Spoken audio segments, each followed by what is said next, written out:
दोस्तों, भारतीय जनता पार्टी का 2024 के लोकसभा चुनाव में गुरूर जो है वो बुरी तरीके से टूट गया है। जहां नारा दिया जाता था कि अब की बार मोदी सरकार, और अब नारा दिया जा रहा है कि अब की बार एनडीए की सरकार। नारा दिया जाता था अब की बार 400 के पार 292 सीटें आई, और ऐसी सीटें आई कि भारतीय जनता पार्टी की यानी कि केंद्र की मोदी सरकार कब लुढ़कते लुढ़कते गिर जाए इसका कोई अंदाजा नहीं लगाया जा सकता।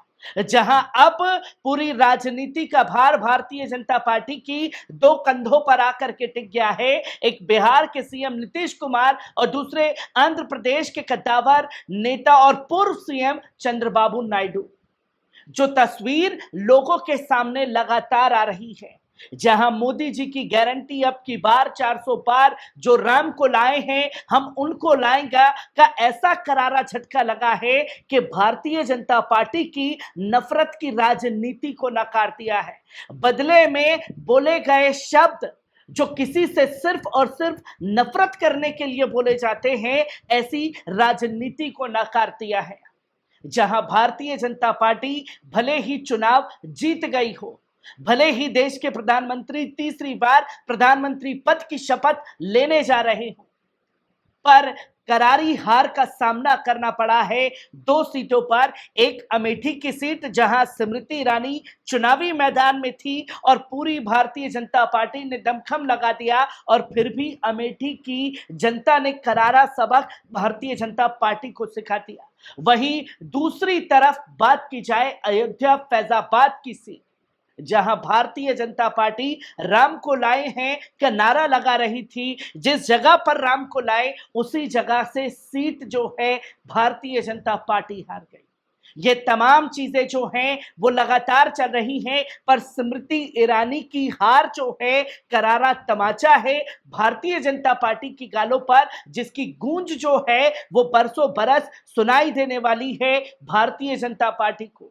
एक गुरूर, एक घमंड पूरी तरीके से स्मृति ईरानी का चकनाचूर इस चुनाव में हो चुका है, जिसके कई कारण सामने आ रहे हैं। जहां सबसे पहले आप स्क्रीन पर यह तस्वीर देख सकते हैं कि बताया जा रहा है गोदी मीडिया के रिपोर्टरों द्वारा, तमाम वेबसाइट द्वारा आज खबर अपडेट की जा रही है, और बताया जाता है कि तमाम विधानसभा चुनावों में मिली हार के बाद जो है 52,318 वोटों से स्मृति ईरानी जो हैं वो चुनाव हार गई हैं।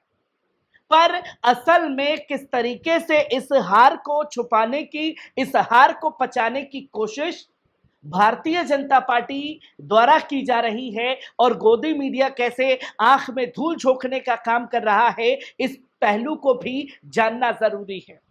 और वहीं आप दूसरा स्क्रीनशॉट इलेक्शन कमीशन की उस वेबसाइट का देख सकते हैं, जहां अमेठी की सीट का डाटा दिया गया, और अमेठी की जनता ने यह बता दिया, जहां से किशोरी लाल चुनावी मैदान में थे कांग्रेस के उम्मीदवार, उन्होंने तकरीबन 1,61,000 वोटों से मैडम स्मृति ईरानी को इस चुनावी मैदान में पटखनी दी है।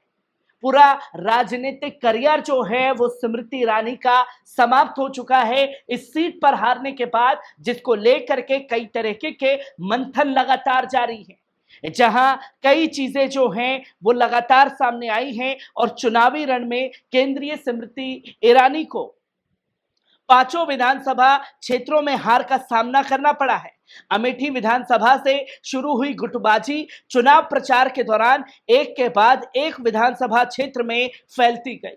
स्मृति की हार के पीछे दलित वोटरों का भाजपा के प्रति रुझान न होना, अगाड़ों की नाराजगी भी बड़ी वजह रही है, जहां ब्राह्मण समाज के वोट भी भारतीय जनता पार्टी को नहीं मिले। इस सीट पर ब्राह्मणों की किस तरीके से नाराजगी थी, खुद जाकर के मैंने उधर देखा क्या नाराजगी थी, जहां उनको उनका गुरूर इस सीट पर ले डूबा। जो घमंड के घोड़े पर विराजमान थी मैडम, वो जनता ने घमंड का घोड़ा जो है चकनाचूर कर दिया। जहां सिर्फ बदले में लेने वाली भाषा का इस्तेमाल करती रही राहुल गांधी, प्रियंका गांधी और गांधी परिवार के लिए और उसी दिन स्मृति ईरानी चुनाव अमेठी का हार गई, जिस दिन उन्होंने बदतमीजी की सोनिया गांधी से। और सोनिया गांधी से की गई बदतमीजी का बदला अमेठी की जनता ने लिया, रायबरेली की जनता ने भारतीय जनता पार्टी से लिया। जहां रायबरेली में भारतीय जनता पार्टी, जहां मोदी जी की लहर थी, तमाम चीजें थी, राहुल गांधी से ज्यादा मतों से देश के प्रधानमंत्री चुनाव नहीं जीत पाए। तकरीबन 4.5 लाख वोटों से रायबरेली से जीत करके राहुल गांधी उत्तर प्रदेश के बड़े नेताओं में शुमार हुए और देश के प्रधानमंत्री जिनका डंका दुनिया भर में बसता है, वो महज 1.5 लाख वोटों से ही चुनाव जीत पाए। जिसके बाद कई सारी चीजें जो हैं वो खंगाली जा रही हैं, जिसमें कई सारी वजह सामने आई कि आखिरकार क्या कारण रहा इस सीट पर हारने का। जहां अमेठी राज परिवार से तलखी से विरोध में बना माहौल, जहां जनता में खासतौर पर नाराजगी थी, जिस तरीके की बदतमीजी एक अमेठी की संसदीय क्षेत्र जीतने के बाद मैडम स्मृति ईरानी लगातार गांधी परिवार के लिए करती आई और किस तरीके से एक बेहुद्दा मिमिक्री की गई प्रियंका गांधी के ऊपर लांछन लगाने के लिए, जिसका जवाब जो है वो खासतौर पर मैडम स्मृति ईरानी को दिया गया।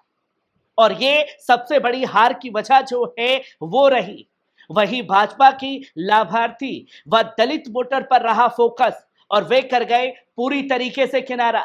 जहां इस चुनाव में कई राजनीतिक पार्टियों की बिसात जो है वो पूरी खो गई, जहां बहुजन समाज पार्टी भी अपने वोटरों को रुझाने में कामयाब नहीं हुई। कुछ भाजपा में गए, कुछ इंडिया गठबंधन के साथ जो हैं वो पूरी तरीके से चले गए, और जहां बची कुची लाश थी वहां कुछ परसेंट जो है मुसलमानों ने वोट दे करके बचाई, जिसके बाद हार का ठीकरा फोड़ दिया गया। और वही भारतीय जनता पार्टी का पूरा फोकस लाभार्थी और दलित वोटर पर था, लेकिन अनुसूचित जाति के लिए सुरक्षित जगदीशपुर व सलोन दोनों विधानसभा क्षेत्रों में भी भाजपा को हार का सामना करना पड़ा। सलोन में भाजपा विधायक अशोक कौरी के परिश्रम के बावजूद स्थिति ये रही कि वहां हार का अंतर सबसे बड़ा रहा। जहां विधानसभा चुनाव जीती भारतीय जनता पार्टी, वहां स्मृति ईरानी हर 5 राज्य में हार गई, हर क्षेत्र में हारती चली गई। इसके बाद इस बार अगाड़े के भी भाजपा से खिसक गए। जो उसके कोर वोटर थे ब्राह्मण समाज के, उन्हों में भी खास तौर पर नाराजगी देखने को मिली स्मृति ईरानी को लेकर के। जहां इस राजनीति में भारतीय जनता पार्टी का गुरूर टूटा, अमेठी हारे और स्मृति ईरानी का गुरूर भी चकनाचूर इस राजनीति में कर दिया गया।